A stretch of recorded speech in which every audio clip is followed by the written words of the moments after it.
Thank you for attending this breakout session. This session is filled with powerful information to help improve your health and empower you. Radio Free 102.3 KJLH. We are you. Well, hello, ladies. We are back at it. Once again, our 21st annual KJLH Women's Health Expo. We've gone virtual again this year, and we hope that you are having a fantastic time running around here at KJLHradio.com. So much to see, right?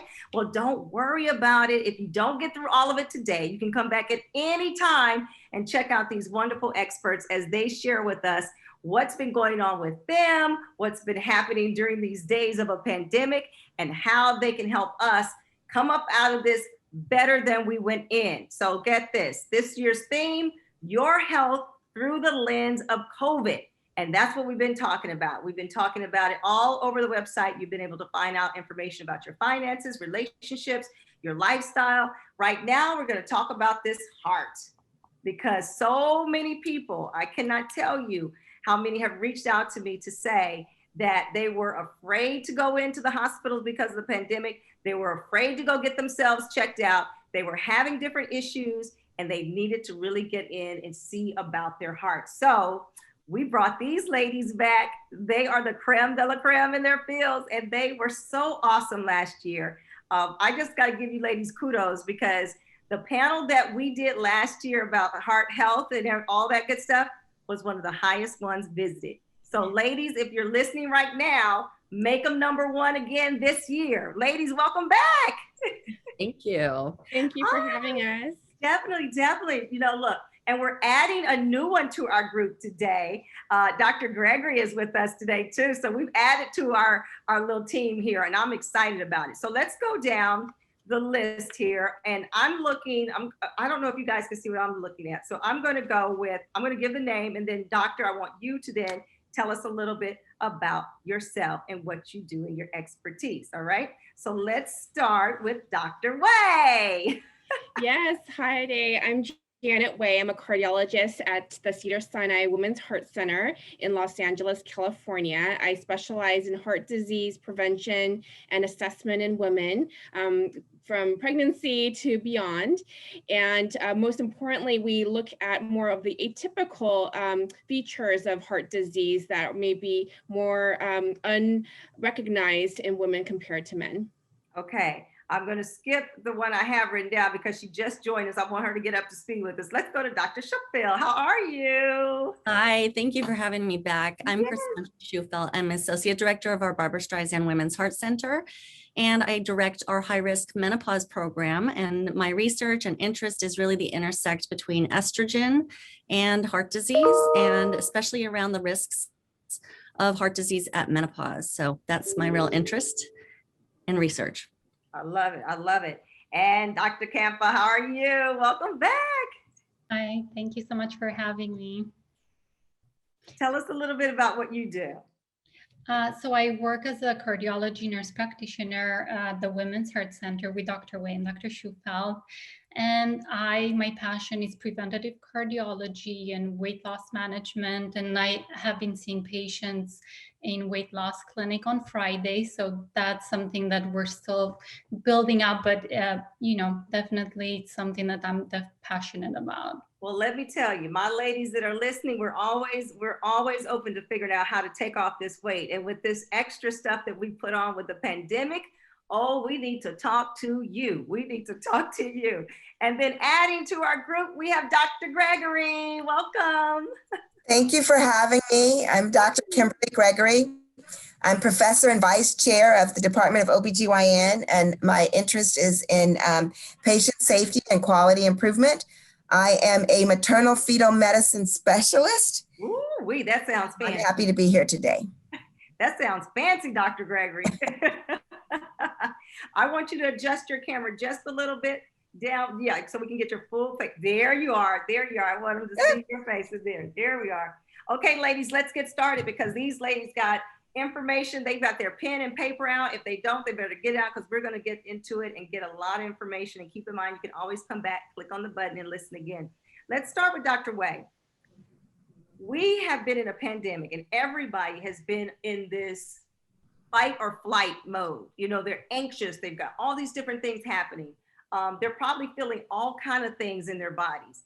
And they're ignoring probably some signs that we really need to pay attention about. Why should we as women really care about what's happening with our hearts? Yes, that's an excellent question. And the main thing is that, you know, despite all the losses that we've had this past year due to the pandemic, you know, COVID-19 has now been the third leading cause of death in the United States. But we do know that at least from the 2021 CDC statistics, heart disease is still the leading cause of death for men and women in the United States. So we need to be important and be attuned to our heart health through this entire pandemic. Unfortunately, what we are understanding is that there are fewer people going to the hospital for cardiovascular health care, including prevention, including just routine follow-up of our risk factors. And it's important to know that actually heart disease, the majority of heart disease is preventable. Up to 90% is preventable if we keep an eye on our blood pressure, our cholesterol, smoking, diabetes. You know, these are potentially adjustable risk factors that then play a huge role in our future heart health, whether we develop a stroke, whether we develop heart attacks or heart failure. And one thing to note about women in specific is that our symptoms for heart disease can mimic anxiety. You know, sometimes when we're in that fight or flight mode, right, we are just feeling, you know, sweaty, we're having palpitations, we might have some chest pressure, we might be feeling a little short of breath.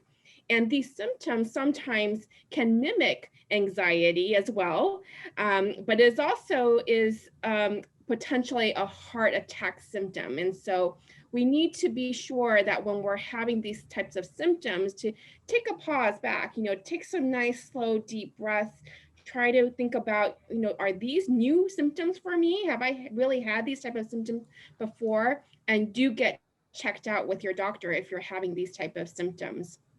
Well, you know what? A lot of these ladies are having symptoms because they've been chasing down toilet paper during the pandemic and trying to grab a Lysol. It's not that serious. Slow down and pay attention to your body. These symptoms, heart disease did not take a break just because of COVID, right, doctor? Absolutely. No, it's still the leading cause of death. And it's actually, heart disease is increasing in young women under the age of 55. This has been gradually increasing despite all our advances in heart care. You know, we're seeing greater prevalence of obesity and diabetes. And these are all factors that contribute to heart disease down the road in women as well as in men.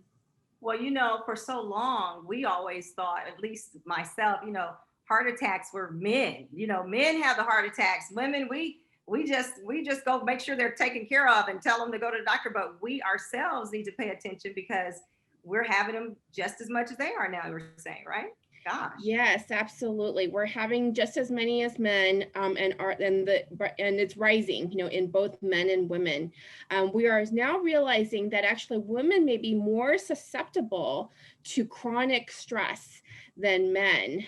There's been studies showing that women who have generalized anxiety disorders or depression may have a higher risk of heart disease later on in life. And in fact, there was a large study of over 700 women who just went exercise treadmill testing. You know, these are one of these ways that we can look for heart disease in people. And women who previously had no history of heart disease, but who have generalized anxiety disorders, you know, panic disorders, that they had actually a higher rate of having evidence of poor blood flow in their heart compared to women without these prior, you know, chronic stress disorders. And so this is important to realize that stress really does have a factor in contributing to heart health, particularly even triggering chest pain in people who have cardiovascular disease. You know, there can be dysfunction of our blood vessels that can be triggered by stress. Now, when we talk, I've heard this phrase before, and I want to say that I had a relative doctor say about a broken heart syndrome. Broken heart syndrome. And it was one of my aunts, I believe, who basically lived by herself. Her kids had moved, the grandkids, they had moved, everybody had kind of moved, and she was there, and she had a medical situation, and they used that term. What exactly is that? Yes, broken heart syndrome is actually a type of heart attack that occurs more often in women, about 80% in women, 20% in men, that mimics just a heart attack. You know, people have shortness of breath or chest discomfort. If they go to the hospital, they'll have signs of damage to their heart. And interestingly, there's a very characteristic pattern that occurs in these type of situations where the heart becomes very, very weak, and it looks like a big ball. You know, it was named, this syndrome is called Takotsubo cardiomyopathy because of a shape of an octopus catcher. Takotsubo is an octopus kind of catcher device where it looks like a big round type of vase. And in these types of situations, it's usually triggered by a stressful event. Interestingly, in women, it's more often triggered by an emotional stress. So, you know, a very stressful situation like a fight with a spouse or a loved one, you know, a death of a loved one, something very usually tragic, but can sometimes be also, there's a happy heart syndrome as well, much more rare, where a very, you know, surprising event that might be happy has also led to this syndrome. Wow. In men, it's more often to be a physical trauma, you know, like a traumatic event, like they broke their leg or there was some sort of car accident. Mm-hmm. Interestingly, in the COVID pandemic, this type of condition, Takotsubo cardiomyopathy, was found to increase, whereas previously it's only a prevalence of about 1%. We're now seeing that this past year there's been a prevalence of 8% of heart attacks, and so all the stress that has gone on has increased. The broken heart syndrome, where we have grandparents and parents that can't see their loved ones. We got to keep our distance. There's no contact. We've got, you know, it's been a really rough year. Our heart is really suffering in a lot of different ways, And real quickly, sex-specific risk factors. Say that real fast, ladies and gentlemen, without getting in trouble. What kind of factors are there specifically for each sex? Yes, that's an excellent question, because we're all familiar with the more traditional risk factors, as I mentioned, high blood pressure, right, diabetes, obesity, you know, smoking. But women, it's important to know, may have additional risk factors that contribute to their heart health, specifically autoimmune conditions like lupus, rheumatoid arthritis are more common in women. Actually, 90% of all cases are in women. And these type of inflammatory conditions can contribute to higher risks of stroke and heart disease later in life. Women who've had also pregnancy disorders, which Dr. Gregory will go into more detail, related to high blood pressure or preeclampsia, are also at least a twofold higher risk of heart disease later in life. And Dr. Schufeld's expertise, which is menopause, women who have early menopause before the age of 40, that has also been linked to a higher risk of cardiovascular disease. So it's important for doctors to ask about our reproductive health. You know, we're not just, you know, focusing on the heart alone when we evaluate a woman as a whole. We need to think about, you know, how did they handle their prior pregnancies? You know, what are their menstrual cycles like, et cetera? We need to ask those questions when we're thinking about the heart health. Well, what I heard too in all of that, Dr. Way, is that you really need a doctor that knows what questions to ask you as well. And we, as you know, the patient, need to really keep up with our family history, our health history, and know what's happening for us to really figure it out. One other thing, you know, I'm going to move to this one, and we're going to go to you, Dr. Gregory, with this. Now, while everyone has been a little stressed out with the pandemic, the babies have said, we're still coming. We're still coming on out there now, ready or not, pandemic or not. And folks are all in these closed in quarters. They're making these babies. So they're coming. Yes, they are. In fact, the birth rate is going up. Yes, you're gonna be So much for social distancing, right? You're gonna be you're gonna be much busier. We thought we were gonna lose you today. Tell me, Sorry why about should that. women, pregnant women and those postpartum women care so much about their heart? Dr. Way started into, why should we care so much? One way to think about it is, she talked about riding the bike is a stress test. Well, pregnancy is a stress test. It's a stress test for the heart in some ways. And so there are a lot of things that we have found that happen in pregnancy that can be predictive of later cardiovascular disease. So for example, women who have preeclampsia are at increased risk for later cardiovascular disease. People who have diabetes or gestational diabetes, as well as women who've had a prior preterm birth or a very small baby, all of those seem to be sort of a signal for that woman that she's at increased risk for cardiovascular disease later in life. Wow, that's big. So did I read somewhere that heart disease is still the #1 leading cause of death in pregnant women? Is that true? Yes, it is. It's it's responsible for 1/3 of pregnancy-related deaths. So But what exactly happens with what happens? Well, when there are some physiologic changes that happen. You get increased blood volume, and the most common reason why women may have a death related to pregnancy and cardiovascular disease is heart failure. They can have a heart attack. Sometimes women will have abnormal heart rhythms or palpitations, or because their blood pressure is high, they can stroke. And rarely even aortic dissections seem to be more common associated with pregnancy. Wow. When you add all that in, what could happen, and you're seeing more and more women are having babies after 40. People around back in the day, they were like, that wasn't even heard of. It was like, you shutting it down. Now that people can, reserve eggs, and now they're saying you can't reserve the eggs, you need to do the embryo. And I'm hearing all these different things, but more and more people are having children at a later age, whether even deciding just as families to do it later. But are those part of the risk factors that we're dealing with? What are the risk factors? Absolutely. And as a country, the mean age of childbirth is going up. And some of it is regional. So for example, in the last 10 years or so, the mean age from Cedars went from like 31 to 34. So it is definitely going up. And as a high-risk specialist, there's good to it, but there are things that are anxiety provoking for me. Right. Definitely, if your age is greater than 40, you have a 30 times higher risk of dying from childbirth.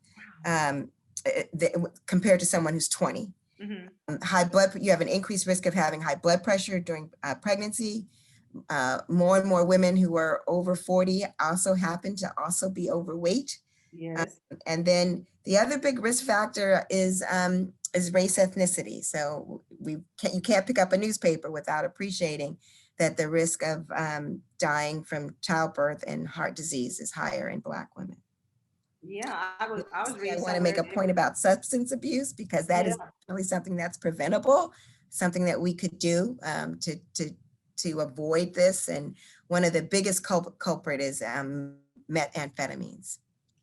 Really? Okay. These, they're calling them recreational drugs, but I'm starting to see get a less understanding of what is this that we're playing with. These are our lives that we're playing with. You know what I'm saying? What's fun about that, right? Yeah, there are so many things that I worry for our young people about them. But then when I hear that as an adult you're taking a chance, you think you would have a little wisdom to know, like, this isn't a good idea. But you're hearing more and more people using the drugs. But why are they dying? Are we missing out on certain opportunities to do preventive health care? What is it that we're doing? Why is this happening? I think there's definitely missed opportunities.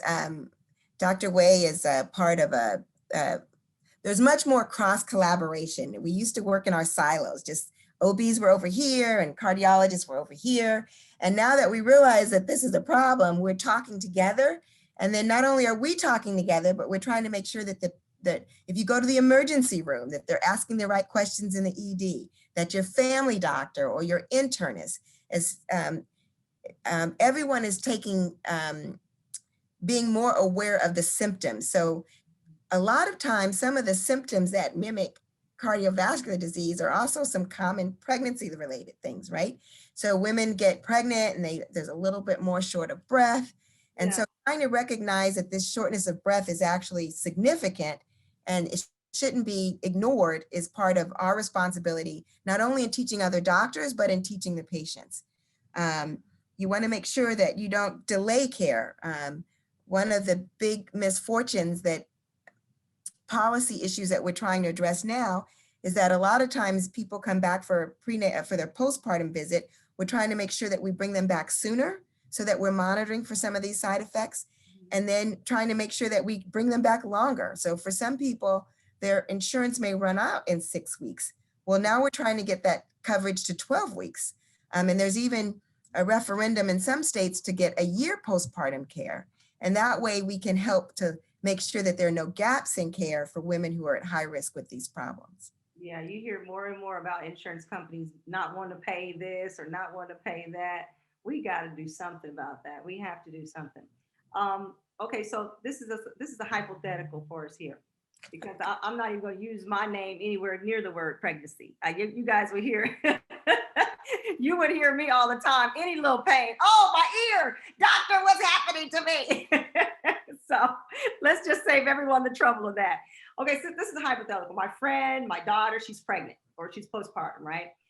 What should she be watching out for? It can't be as simple as my ear. What things should they be watching out for so they should know they should go in and see you?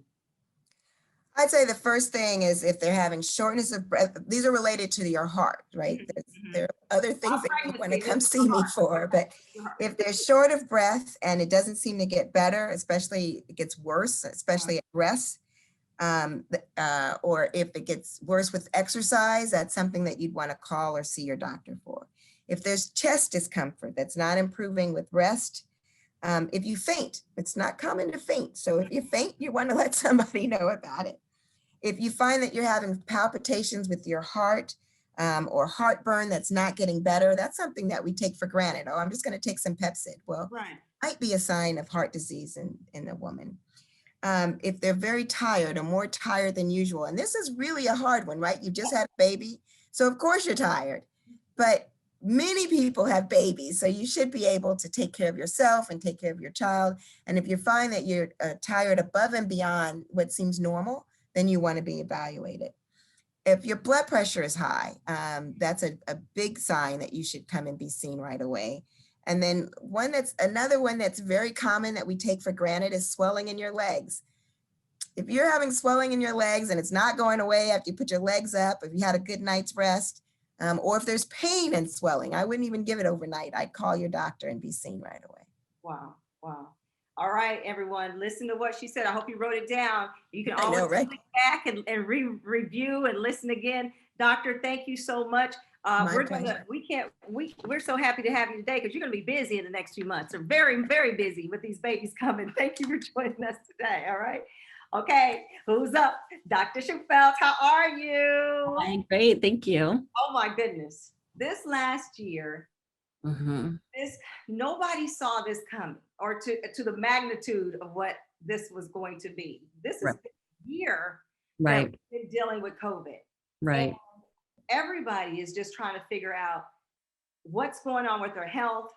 Like I said earlier, some people are going to go get treatment or to even ask questions. Some people aren't even doing the virtual because they're like, what we're going to do with the virtual?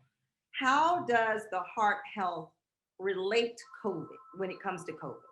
What should we be looking at as far as it for women? Well, the first thing to start is saying not only just heart health, but it was really early on in COVID, and it was identified early in China that women were actually surviving COVID more than men. And less women were dying of COVID than men. And the ratio was almost in the first initial reports was 3 to 1. Wow. And then you start seeing COVID sweep across the world as it became a pandemic. And there's actually an agency that actually was logging deaths across in different countries. And unfortunately, in very few countries were reporting them by sex and male and female. And in the European countries, initially, they were reporting almost a 2.5-fold to 1. Women were outliving men from COVID. So women were having less symptoms. They were less likely to be in the ICU. And if you recall, the first case of COVID in New York City in a healthcare worker was a male healthcare worker. And if you look at healthcare workers, we're frontline workers. Yeah. And this is pretty common. It's consistent with Cedars Sinai as well. 85% of healthcare workers at Cedars Sinai that are frontline workers are women. Yet women were having less cases of less severity of cases and less likely to die. So you would think that those women that were frontline workers were going to get it. And then they looked at, well, are just women getting less COVID infections than men? And by all age groups, women were getting the same amount of COVID infections as men, especially in the United States. So this was a real hypothesis early on. Why was there this difference between men and women? And it was consistent also with our ICU here. We looked early on in April when our ICU started to go up, and 70% of our ICU here at Cedars Sinai were men. Wow. So that then also turns to what your question really is what is it about the heart? Yeah. And now you look at initial cases in New York, and that's where we really got a lot of our good information in the beginning. If you look at all the cases that were in the ICU, about 85% of those cases had a pre-existing high blood pressure. So they had a risk factor for heart disease, for hypertension. And then if you looked at the next risk factor that came in line, it was diabetes. So diabetes and hypertension, common risk factors we see for heart disease, but also now common risk factors that increase your mortality for COVID-19. And then the next one again was obesity. And that was really, that signal really wasn't seen until it kind of swept through the United States. Mm-hmm. Of course, we're having a pandemic in itself of obesity, but obesity begets inflammation, and then inflammation is the storm that starts for COVID-19. But they looked at, was it maybe the behavioral patterns? Were men that were in China, did they just have more outdoor jobs? Were they more likely to be smokers? And then the question came up was, could it be estrogen? And is there a difference between men and women with estrogen itself? Wow. Now that is very interesting, because we're always told, too much estrogen. And now that was the difference in us getting the symptoms and getting over it and not dying from it? Well, that was one of the hypotheses early on. And so what is very interesting about women, we have 2 X chromosomes, men have an XY chromosome. Well, our ability to mount infections and to defend off infections is actually on that X chromosome. So it's not like we had double power as opposed to men. It's just we had a backup copy. If those genes went down, we had an extra set of chromosomes on the other one that could then mount that immune infection. Now, the role of estrogen is really interesting. Of course, is my interest, not only in my daily practice, but also my research. Yeah. And if you look at the role of estrogen, it has very low levels of estrogen and very high levels of estrogen have a poor outcomes on the inflammation pathway. But there's that middle ground where we saw that it decreased a lot of those inflammation pathways.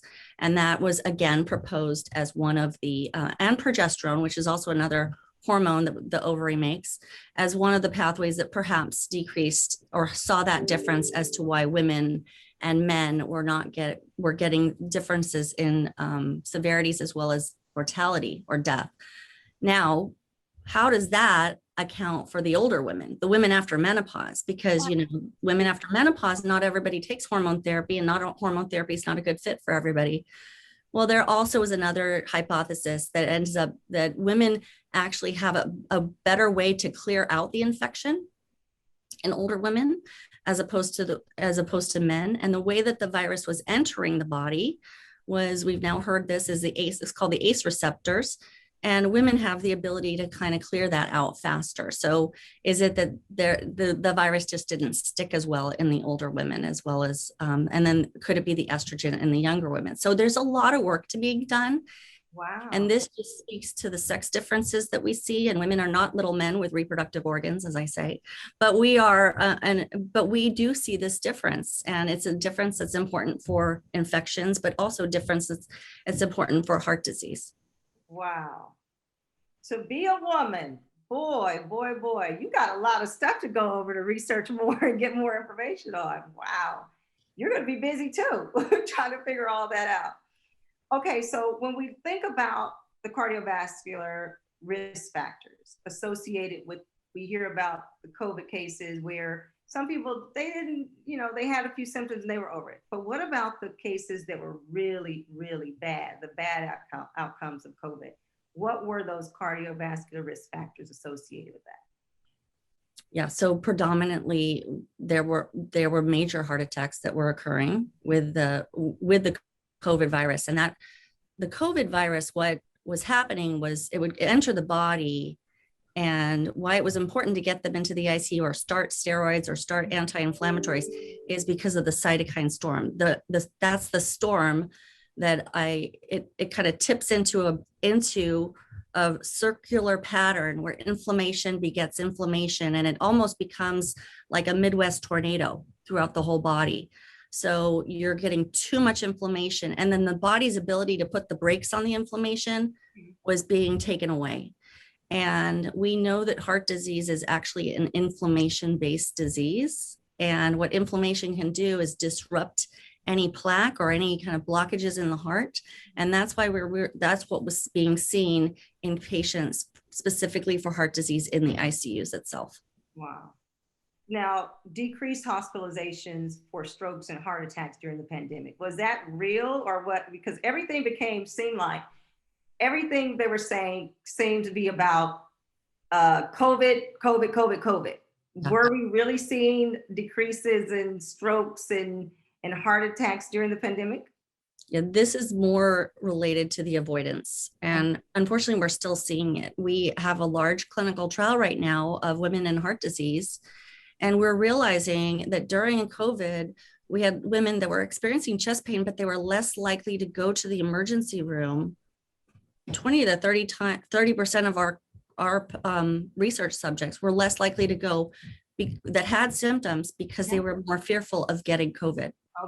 And so the avoidance is there. Yeah. And then there were certain messages that certain health officials were putting out. Avoid coming to the emergency room. They're going to send you back. They're going to do that. There were so many messages of stay away, stay away, stay away.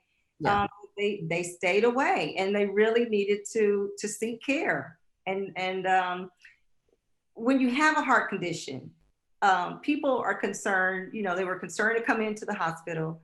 Mm-hmm. Now we have a vaccine. Yes. And everybody's been hearing about possible symptoms of side effects and what could happen. And there's so much concern behind these vaccines. The ones that we're using, the Moderna, the Pfizer, they're going to probably reintroduce Johnson & Johnson eventually. I'm hearing, I don't know, you guys are doctors, you may know more than I know. But if I have a heart condition, mm-hmm. should I still get vaccinated? Do I take the chance? What kind of symptoms could affect me? What should I look out for? That's a whole nother thing to worry about with someone who has a heart condition. So it is, but we certainly do support science. And that's why we all got the vaccine itself. And with that being said, if you look at that data out of New York, with those patients that were the sickest in the ICU had high blood pressure, had diabetes, had obesity, and a lot of them had heart disease. So we are promoting and we are in support of getting our patients that have heart disease vaccinated. And here's the way I would look at it. Mm-hmm. Rather have you vaccinated against the vaccine than you getting COVID. Mm-hmm. Because we now are seeing what we call the long haulers. I spoke to the fact that more men died and more men got severe cases of COVID than women. But what about those women that did get COVID? Are we turning this into a chronic disease? And if you just saw the research that was presented only last week on the national news, it made national news. people that had COVID and that are having symptoms still that then go get the vaccine, a lot of them are regressing their symptoms. So it is important to then go and get the vaccine, even if you've had COVID yourself. If you're outside of that 3-month window, this could possibly be a treatment for the long hauler syndrome. But my hypothesis is, are more of the long hauler syndrome women? Because we're the ones that, and the long hauler syndrome can include things like chest pain and heart disease and shortness of breath. Wow. Wow. Dr. So Sheffield. in support of the vaccine. So please go get it. Please get the vaccine if you haven't already. And please talk to your family members about the vaccine, and the science is there, and we support the science, certainly. Yeah. Well, I thank you for coming back and sharing with us. I'm telling you, when we start hearing about, first it was the virus, then everything that started falling apart around us. Then all of a sudden, oh, we have a vaccine. So many people were concerned and, emailing, jumping on our KJLH mobile app. Should I do it? I have this. What if this symptom happens? So it's so great to have someone join us to kind of give us the information, let us know what's behind scenes, because we're just the public just trying to figure it all out. So someone that's in the room where the things are happening, it's great for you to join us. Thank you with that. We appreciate it. We appreciate it. Thank you. Dr. Kempa, how are you? Very good, thank you. Oh my goodness. Look, I've heard, we're going to get it. Look, you see me with this big sweatshirt on, right? You know what I'm hiding. I'm hiding my COVID pandemic weight, but I did the wrong color. White makes you even bigger. I should have worn my black. So I've heard COVID-15. I call it COVID-19 because of COVID-19. Whatever it is, help us get rid of it and figure out how we can get rid of it, because we know it affects our heart. How does this extra weight and COVID-15, all this affects our heart? Thank you, Diane. To clarify what the COVID-15 phenomenon or 19 is, just as the freshman 15 is synonymous with the first year of the weight gain in college, the quarantine 15 has become a common way to refer this weight gain that most people have struggled to maintain their weight during the COVID-19 pandemic, as you mentioned. And regarding your question about how does obesity affect my heart, as Dr. Schufelt and Dr. Wei mentioned, obesity is a cardiovascular risk factor, and it's associated with not only worse outcomes if you do have COVID, but also being overweight can lead to a lot of fatty plaque buildup in your arteries. And what happens is that this artery that carry blood to your heart get damaged and clogged with this fatty plaque buildup, which can lead ultimately to a heart attack. What we have been seeing with a lot of obesity is that it can lead to heart failure over time due to a lot of structural damage. And then it can also cause serious arrhythmias because the heart enlarges, stretches. And I'm sure everyone heard about atrial fibrillation, and also it can lead to ultimately to sudden cardiac death. So that's why preventing obesity and kind of working on getting that BMI under 25, it's the goal. And would be more than happy to work together on that. Look, it's hard right now. We're in a pandemic. The gyms are just now opening. For the last year, we haven't been able to do anything. How do we do it though? I mean, the diets that we normally would do, that's hard to kind of stick with that. We've got so much to, how do we change our lifestyle to be able to take this weight off and still deal with what's happening around us with the pandemic? And this is a great question because, as Steve Jobs puts it, simple can be harder than complex. And we live in LA and we have a lot of trendy, difficult diets sometimes that can be very hard to sustain. And we have this problem with a lot of yo-yo dieting, a lot of weight cycling. And what we ultimately advise, and what I always say in my clinic, is that it's best for patients to keep it simple, to incorporate easy small changes in their daily routine and follow a Mediterranean type of nutrition plan. I don't like to call it diet just because, it's more of a lifestyle. So I'd like for patients to make small changes. Okay. So you're telling me that these small changes, if I'm consistent, will equate to if the gyms are open and all these different things are happening and I was active, it will eventually pay off. So I could probably start, maybe walking, bicycling, stuff where I can be outside, open air, and just being consistent. This will work, and nutrition. Yes, and in terms of nutrition, I think some important tips would be, and what we always reinforce is to make sure you avoid processed foods. And some examples of processed foods, and I'm sure that during the pandemic, we've been home more, we've been cooking more, and it's avoiding processed foods such as breakfast cereals, a lot of cheese, a lot of canned vegetables, a lot of meat products such as bacon, sausage, and like these pates and cakes and biscuits. So, You tell you, doctor, some of the ladies that are listening right now and watching this, they are not happy with you telling them this. Put the biscuit down. I see you right now.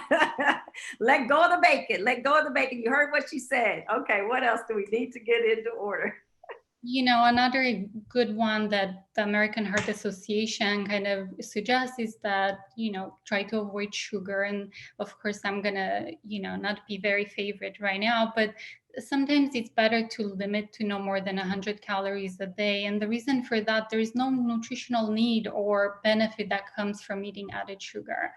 So that's, and to quantify that 100 calories, it's sometimes as little of 6 teaspoons a day. So that's, it's a good kind of gauge. Sometimes it's very hard to convert teaspoons on the label. So it's very important to kind of become a label reader, where you start kind of paying attention and type in your Google and convert tablespoons to milligrams and such. And I think that would be the best approach, and kind of become more informed and educated and decreasing your sugar in your diet as well.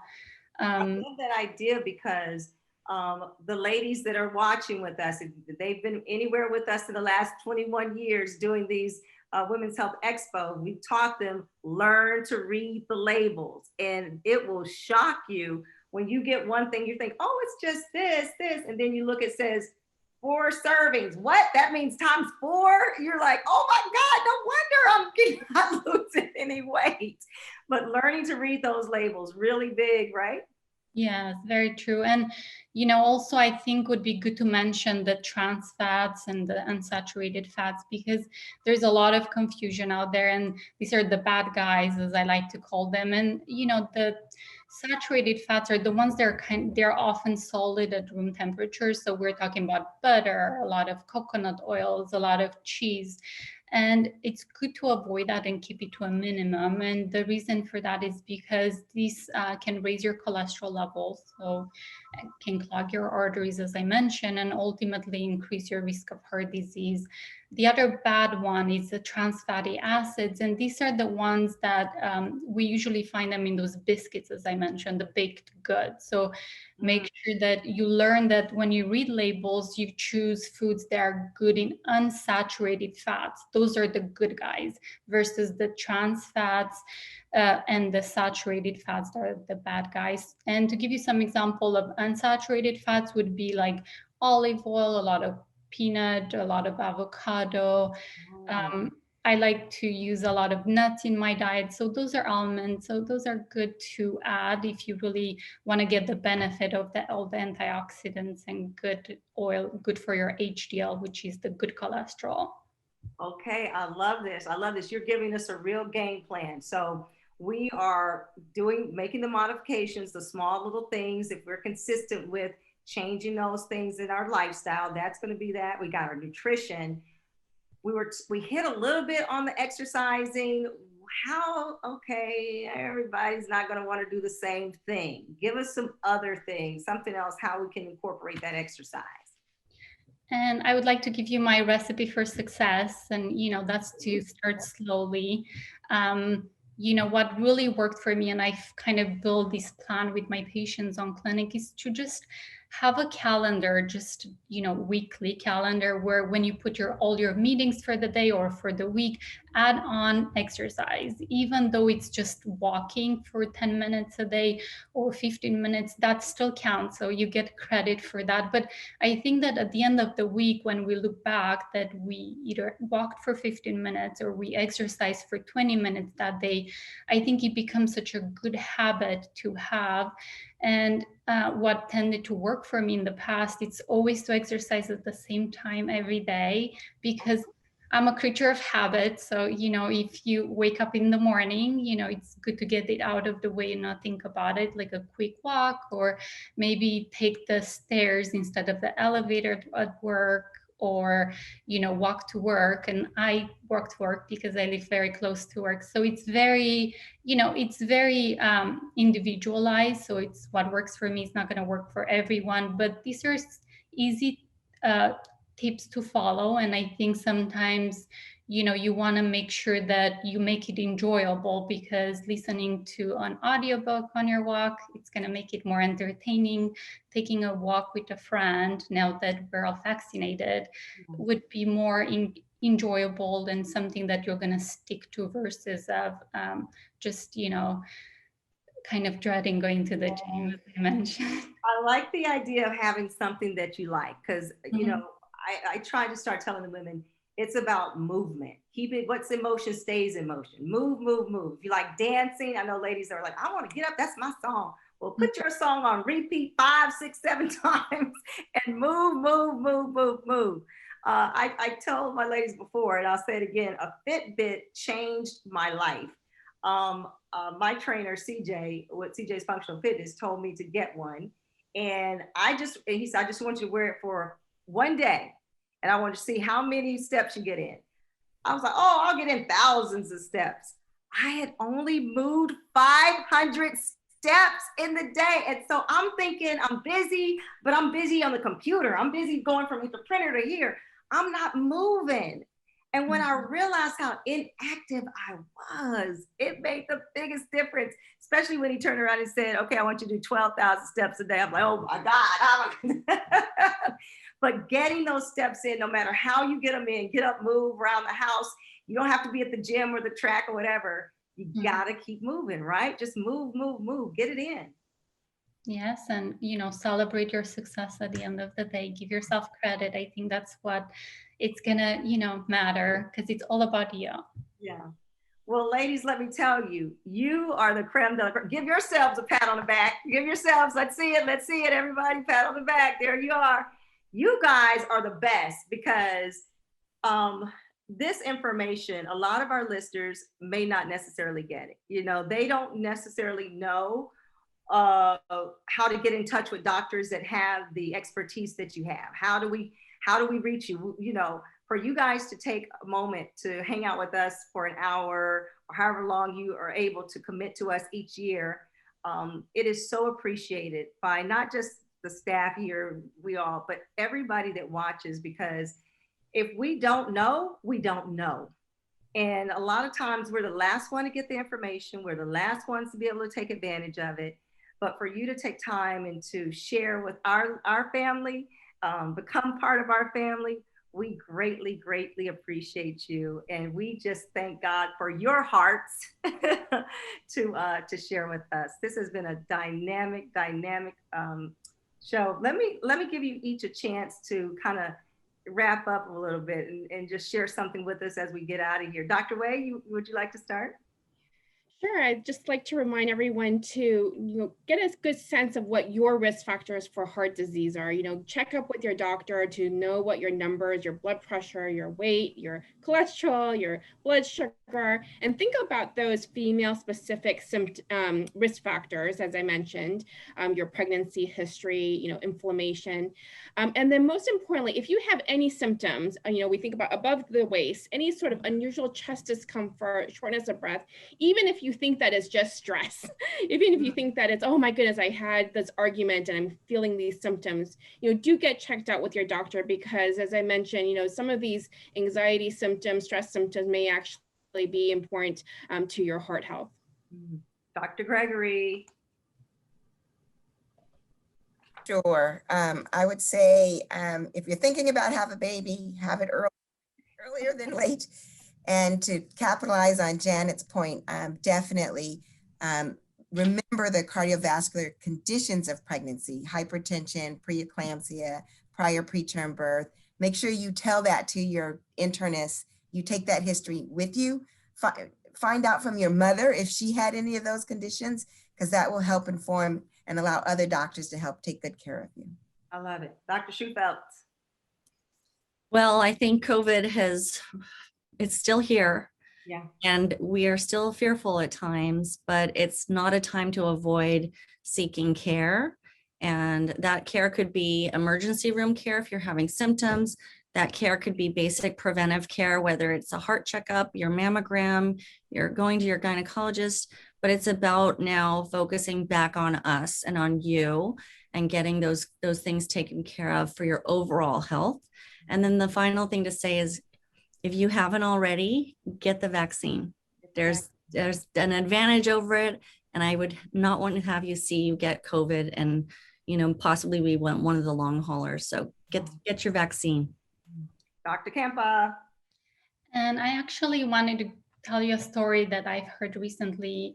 It's, to kind of mention regarding the toilet paper joke is that, there was a shortage of toilet paper during COVID, but, interestingly to note is that there is a shortage of ketchup packets, out there. So nobody thought about it. But if you think about it, the reason for that is because there has been such a high increase in fast food, where they're struggling to come up with, there's a higher demand than ever before. So that kind of brings me back to my COVID-15, being real. And, like you did, it's, just a watch tracking your progress just to see where you are first, and then kind of build from there with small steps, as I mentioned.